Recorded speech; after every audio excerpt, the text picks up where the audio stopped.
Today I will be giving a brief overview of the Bandera Road Corridor Plan and recap some of the public input we've received.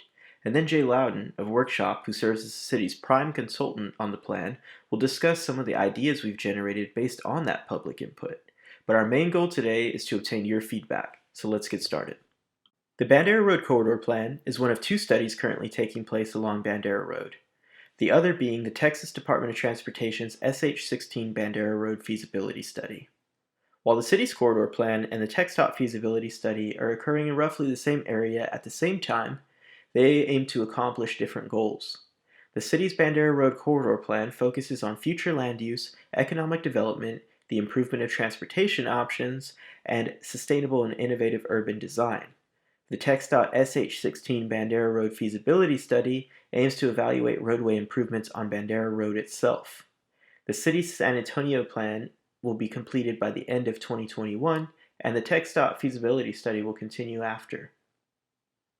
Land use planning provides the community with the toolkit necessary to decide how land is used within the community and promotes synergy and mutual benefits for those living and doing business along the corridor. Through effective land use planning, a community can identify and evaluate the trade-offs between how land is used and its links to social, economic, and environmental impacts in different options. The Bandera Road Corridor Plan is scoped along the 6.5 linear miles of Bandera Road, extending shortly past 1604 in the northern limits and shortly past 410 in the southern limits. If you take a look closer at this map, you'll see there exists a quarter-mile buffer on each side, totaling half a mile around the state highway itself. This map shows the area we have studied and the area we are discussing here today. The next two slides give an overview of the Txtop feasibility study. The study aims to improve mobility, safety, and connectivity while reducing congestion on the SH16 Bandera Road Corridor, and to accommodate multimodal transportation, including bicyclists and pedestrians, while also accommodating economic development. Through an extensive existing conditions assessment and community outreach effort, the Txdot feasibility study has been a major part of the shared effort between the City of San Antonio and other interagency partners. A larger effort between the two projects is co-chaired between District 7 City Councilwoman Ana Sandoval and Mayor Chris Riley of Leon Valley. This working group is comprised of community leaders of local and state levels and oversees smaller working groups comprised of technical experts in the planning and engineering fields, as well as residential stakeholders and business owners. The Texas Department of Transportation is currently in the alternatives analysis phase, meaning that multiple concepts are being evaluated, and community feedback will be utilized to identify the preferred implementation plan for Bandera Road. The existing conditions assessment was a focused effort to study demand management, intersection improvements, multimodal considerations, local street networks, access management, and roadway configuration. This and public input has been used to create a universe of concepts for the community and Txdot to evaluate together. Through several public meetings, including some with the planning and technical working groups, we've received feedback showing strong support for mixed-use development, indicating a desire to see a more efficient and integrated mix of retail, housing, office, and other uses we currently find on the corridor in the future. We've also heard concern about the potential for future development to make congestion worse. Since traffic is typically the most common concern, we've aimed to focus on other innovative ways to reduce traffic by including recommendations for improved transit and regional connectivity, and recommending urban designs that require less dependence on the personal vehicle. The third topic we wanted to highlight was a strong support for increased neighborhood connectivity. Many residents would like alternatives to reaching the corridor to do business, as well as options to travel around the corridor when heading to other regional destinations in the city. Lastly, the public has shown a strong support for improved aesthetics along the corridor, which can both mitigate negative environmental impacts such as heat islands and improve the visual appeal of the corridor altogether. Our goal today is to take the next step in getting your feedback on concepts related to neighborhood connections, major development standards, and overall land use options. Jay Loudon of Workshop, the city's prime consultant on the project, will walk us through some of these ideas in further detail. Thank you. We've heard both from residents as well as seen in our own studies that one of the issues to be addressed is how neighborhoods connect to the corridor, which is to say that right now they don't connect well for the most part. So what you see on this slide are thoughts about how these connections should be done based on public input, and I'll describe the principles behind what you see here. First is that there should be protected paths connecting neighborhoods to Bandera Road along major intersecting streets. In this image, they are shown as multi-use paths, which are essentially wide sidewalks designed for both bicycles and pedestrians to ride and walk safely. Those paths meet up with similar paths along Bandera Road. Second, where those major intersecting streets meet Bandera Road, there should be transit stops. And then third, where possible, all multi-use paths should be planted and shaded. Not only that, but neighborhoods and Bandera Road should both connect to green space. Along Bandera, that's Leon Creek, Opie Schnabel Park, Nani Falcone Park, and the Hebner Onion Natural Area. Here's a better look at some of the things we've talked about here, but this time focused in on Bandera Road.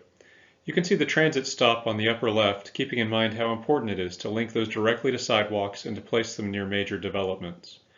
You can also see separated bike lane and pedestrian treatments. The very difficult environment for walkers and bikers is one of the biggest failings of Bandera right now, and that's fixable. Bandera Road is now and always will be a wide right-of-way, and having mid-crossing refuges like you see here makes that crossing much easier and safer. Part of what we will do in the plan is to make recommendations about what standards should be like for developments along Bandera Road. This is a sampling of several different development features that have come up in previous meetings. What you see here is a mixed-use development, so it includes housing, retail, office, and potentially light industrial uses. It is located near a greenway, which you can see on the right, and more importantly, it connects directly to the greenway and enhances it with internal semi-public spaces, which is what we call a trail-oriented development. It does the same with the transit stop, which is well connected into the development with walkways. You can also see a shared use path along the roadway. Shared use means that it's designed to work for both walkers and bike riders. One thing that we always work hard to convey in planning is that how developments incorporate spaces is no less important than the buildings themselves. In fact, it's the predominant factor in how you experience and feel about a development. Here we see three different types of space. First is public space. You can see multi-use paths near the corridor, but separated, which connect the transit stop to other developments as well as to neighborhoods. Second is semi-public space. This is a space which sits on privately owned land, but is commonly used by the public. Space at the Pearl, at shopping malls, or similar developments are good examples. We spend a great deal of time in semi-public space, and we may or may not know it. Last is private space. It's also on private land, but it's exclusively for the use of people who live or work at the development. We've heard a lot about desires for aesthetic improvements to the corridor. It's one of our goals that we talked about earlier.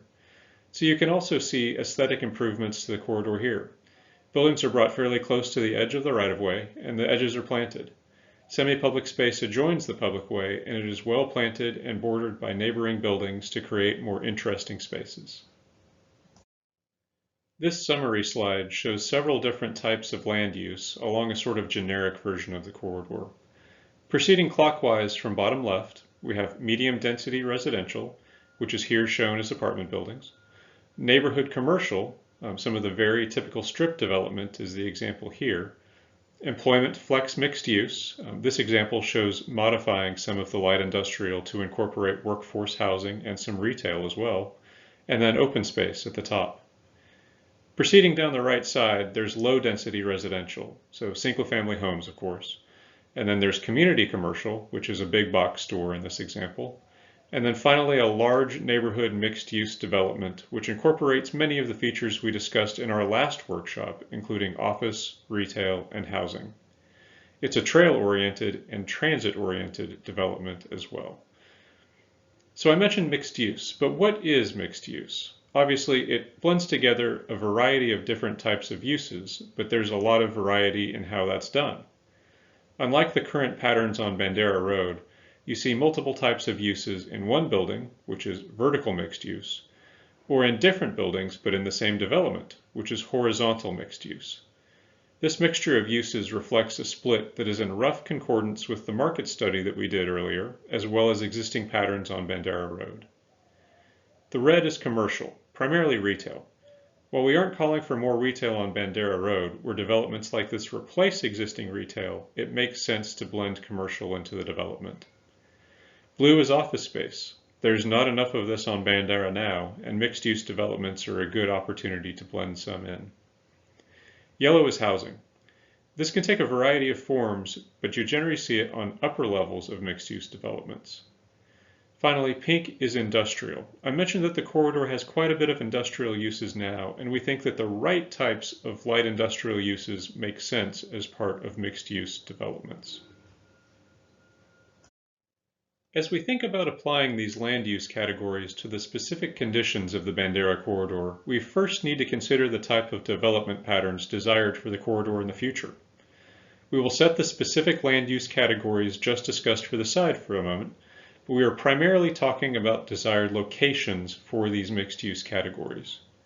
As a starting point, we have considered two different overall patterns. The first is a node development approach, and the second is a linear development approach. These are certainly not the only options, but will hopefully generate discussion to uncover additional possibilities. So as I mentioned, this first concept is the node development. I know that node is a word that you probably haven't heard since your high school geometry classes, but basically what this means is that future development will focus at intersections, both streets and greenways. This strategy is a good way to connect the corridor to what's around it. The node becomes a linkage between the corridor itself and the neighborhoods. It generates opportunities for development that are not only along the corridor itself, but also extend along significant cross streets and greenways. This graphic, highlighted with orange, shows some ideas about how this might happen, which is really those major intersections I mentioned. I expect all of you use Bandera Road pretty regularly, so you know about the major intersections as well as I do. Obviously 1604 and 410 are the two most major intersections. Those are what are called in the real estate world either community centers or regional power centers, meaning that they have big stores that people will drive quite a way to visit.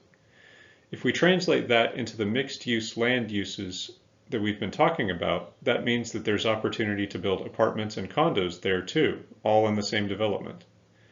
But there are other intersections that could have smaller, more neighborhood-scaled versions of that, like Prue Road, French Creek, and Leon Creek. What's exciting about those is that at French and Leon Creeks in particular, any development could be a trail-oriented development, so it could be a mix of shopping, restaurants, and housing, all of which would connect to greenways. The second development concept is the linear approach. So if you think about nodes as focusing on important intersections, think of linear as spreading development out along the corridor. That's not unlike what you see on Bandera Road now, but the type of land uses could be quite different. There are still opportunities to incorporate cross connections into adjacent neighborhoods, but the development itself would be more focused on the corridor because opportunity areas are focused predominantly on parcels which front Bandera Road itself. In this concept, the intensity of use would not be the same along the entirety of the corridor. Due to existing conditions, some stretches are more suited to redevelopment than others. One benefit to this approach is the ability to connect existing commercial centers, building them up in density as well as in how developments connect to one another. You can see what that looks like on the map here. It's likely that things are pretty much the same as they are now at I-410 and Loop 1604, except with more mixed use, but in between there's more of a continuous, even pattern of development along the corridor than in the node concept, which places focus on the intersections. Some of the things that we talked about in the node concept could still happen, like trail-focused developments at Leon and French Creeks, but in a simpler way that really focuses things back in on Bandera. We hope that you'll stay in touch with us as the plan progresses and send us your feedback. We're holding a series of public meetings in March and April 2021 and soliciting input from residents, business owners, and others who live, work, and drive along the Bandera Road Corridor. For more information, visit the city's website at www.sanantonio.gov/planning. After the live meetings have concluded, we'll post a frequently asked questions section, which will include responses to any questions that we were not able to answer during the live online meetings. Please take our online survey and share it with your neighbors. You can find it online at www.surveymonkey.com/r/Bandera Finally, if you have any questions or concerns, please contact me, Joshua Jaski, at joshua.jaeschke@sanantonio.gov. You can also reach me directly at 210-207-0255. Thanks for listening.